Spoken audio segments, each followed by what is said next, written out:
بنو عبد الاشہل، بنو نجار، بنی مالک، یہ سارے بنو عبد، یہ سارے یوں کھڑے ہوئے ہیں اور ہر ایک کہہ رہا ہے یا رسول اللہ ہمارے پاس تشریف لائیں، ہمارے پاس تشریف لائیں، ہمارے پاس تشریف لائیں۔ اور آپ فرما رہے ہیں یہ اونٹنی کو اللہ کا امر ہو چکا ہے، یہ جہاں میرے اللہ کا امر ہوگا یہ وہاں جا کے بیٹھ جائے گی۔ تو جمعہ کی نماز کے بعد اس جمعے میں عبداللہ بن سلام آتے ہیں، بنو قینقاع، یہ بنو سالم کے ساتھ رہتے تھے، تو وہ آ کے سنتے ہیں کہ اللہ کا نبی کیا کہتا ہے اور یہ کون ہے میں دیکھوں۔ جب اللہ کے نبی کو دیکھا تو چہرے سے نور نبوت نظر آیا، پھر آپ کا خطبہ سنا تو اس میں ایک جملہ تھا اطعموا الطعام وافشوا السلام وصلوا الارحام وصلوا باللیل والناس نیام تدخلوا الجنة بالسلام۔ کھانے کھلاؤ، سلام پھیلاؤ، رشتہ داروں سے حسن سلوک کرو، لوگ سوئے ہوئے ہوں تم اٹھ کے اللہ کو یاد کرو تو سلامتی کے ساتھ اللہ کی جنت میں داخل ہو جاؤ۔ ان کلمات کو سن کر عبداللہ بن مسعود نے فرمایا یہ کلام نبی کے سوا کوئی نہیں کہہ سکتا، اس خوبصورت انداز میں، اس بلاغت کے ساتھ نبی کے سوا کوئی یہ کلام نہیں کہہ سکتا ہے۔ تو جب آپ مدینے میں داخل ہوتے ہیں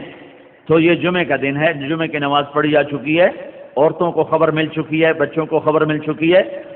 مرد تو سارے پہنچے میں باہر، کچھ ضعیف لوگ ہیں جو مدینے میں ہیں،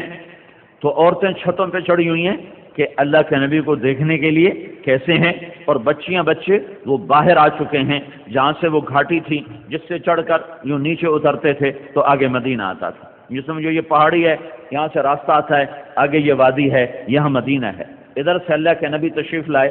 اور آپ کی اونٹنی یوں پہاڑ کے اوپر نمودار ہوئی ہے، پھر آپ کا چہرہ مبارک سامنے آیا ہے۔ جو ہی آپ کے چہرے پر نظر پڑی تو مدینے کی بچیوں کے منہ سے بے ساختہ نکلا، کسی نے پڑھایا نہیں تھا، کسی استاد نے یاد نہیں کرایا تھا، جب اللہ کے نبی آئے تو تم نے یہ نظم پڑھنی ہے۔ یہ ان کی فطری فصاحت،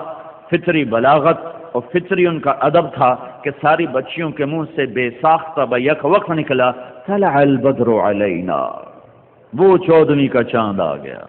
وہ 14ویں کا چاند طلوع ہو گیا۔ طلع البدر علینا، طلع البدر علینا من ثنیات الوداع وجب الشکر علینا ما دعا للہ داع أيها المبعوث فينا جئت بالأمر المطاع جئت شرفت المدینہ مرحبا بك یا خیر داع۔ یہ فی البدی اشعار تھے، کسی نے یاد نہیں کرائے تھے، کسی نے پٹی نہیں پڑھائی تھی، اپنے اندر کے ادب اور فصاحت کے ساتھ ان بچیوں نے کہا طلع البدر، وہ 14ویں کا چاند چڑھ آیا،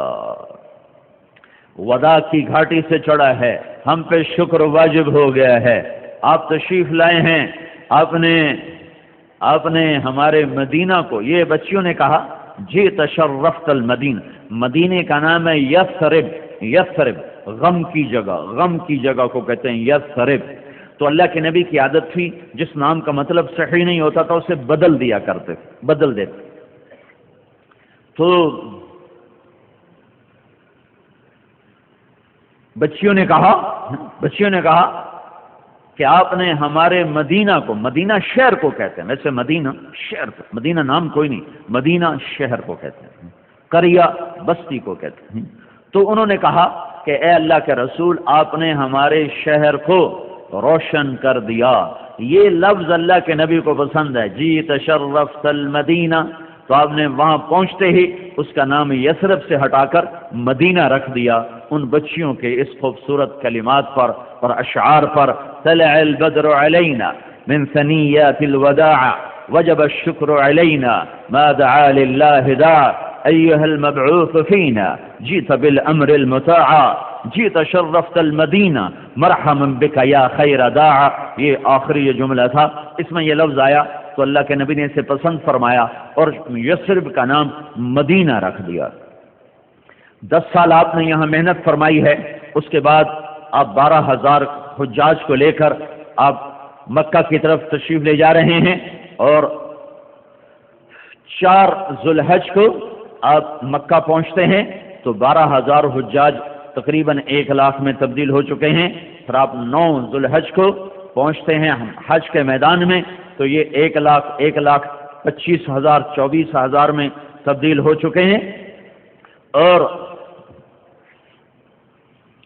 عصر کے قریب یہ آیت آپ پر اترتی ہے، الیوم اکملت لکم دینکم واتممت علیکم نعمتی ورضیت لکم الاسلام دینا۔ یہ آیت آج اتر رہی ہے کہ میرے محبوب میں نے آج دین کو کامل کر دیا اور مکمل کر دیا، اور اس کا نام میں نے اسلام رکھا ہے۔ اب قیامت تک کا یہ دستور حیات ہے، وَمَن يَبْتَغِ غَيْرَ الْإِسْلَامِ دِينًا فَلَن يُقْبَلَ مِنْهُ۔ اسلام کو چھوڑ کر جو شخص زندگی گزارے گا وہ اللہ کے دربار میں مردود ہو جائے گا۔ تو آپ نے پھر 10 تاریخ کو آپ مینا کی طرف چلے ہیں، رات مزدلفہ کے قیام ہے، اور آپ نے فضل بن عباس رضی اللہ تعالیٰ عنہ کو اپنے پیچھے بٹھایا ہوا ہے، اور آپ بڑے شیطان کے پاس پہنچتے ہیں، اونٹنی سے اترتے ہیں تو اسامہ رضی اللہ تعالیٰ عنہ آپ کی اونٹنی کی نکیل پکڑ لیتے ہیں، اور بلال رضی اللہ تعالیٰ عنہ آپ کے سر کے اوپر چادر تانتے ہیں، اور آپ 7 کنکر مارتے ہیں، اور پھر مجمع سارا وہیں اکٹھا ہو چکا ہے،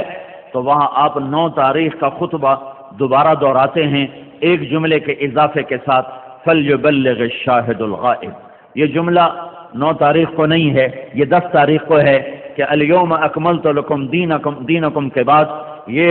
دین اب مکمل ہو چکا ہے اور ادھر میرے جانے کا وقت آ چکا ہے، تو میرے بعد میری امانت، میرا دین یہ دنیا میں کون پھیلائے پہنچائے گا؟ تو یہ انتظام کیا جا رہا ہے۔ آپ خطبہ دیتے ہیں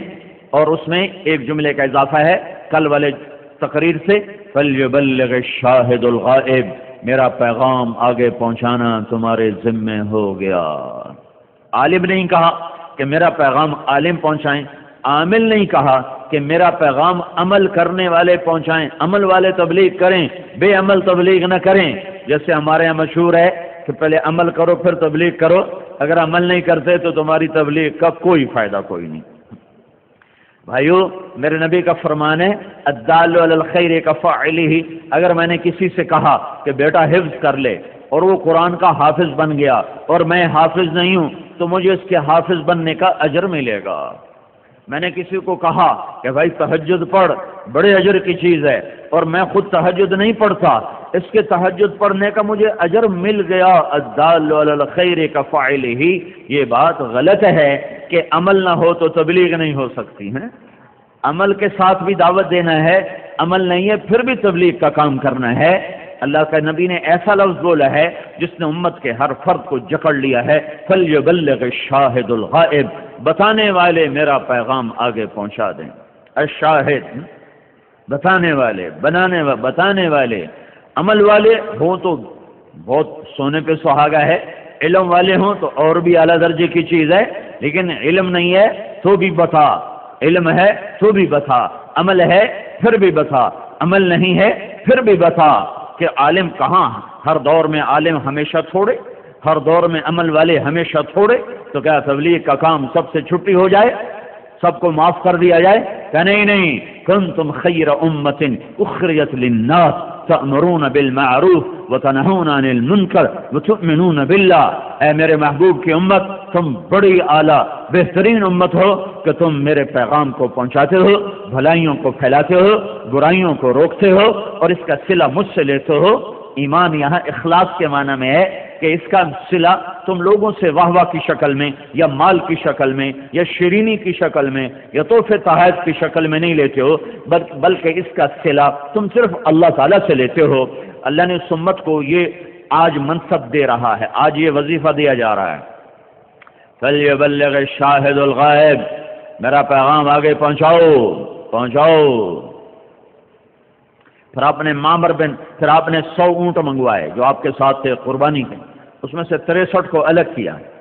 پھر انہوں سے 5 کو الگ کیا، ان 5 میں سے ایک آپ کے سامنے کھڑا کیا گیا، آپ نے اس کو برچھا مارا، کھڑے ذبح کیے، نحر گردن میں ایسے یوں کر کے۔ تو جب وہ اونٹ گرا اور پچھلے 4 اونٹوں نے دیکھا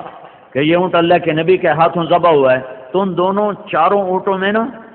رسہ کشی شروع ہو گئی۔ ہر اونٹ یہ کوشش کر رہا تھا کہ میں آگے بڑھ کے پہلے ذبح ہو جاؤں، وہ ایک دوسرے کو کاٹ رہے تھے کہ مجھے آگے جانے دو، مجھے آگے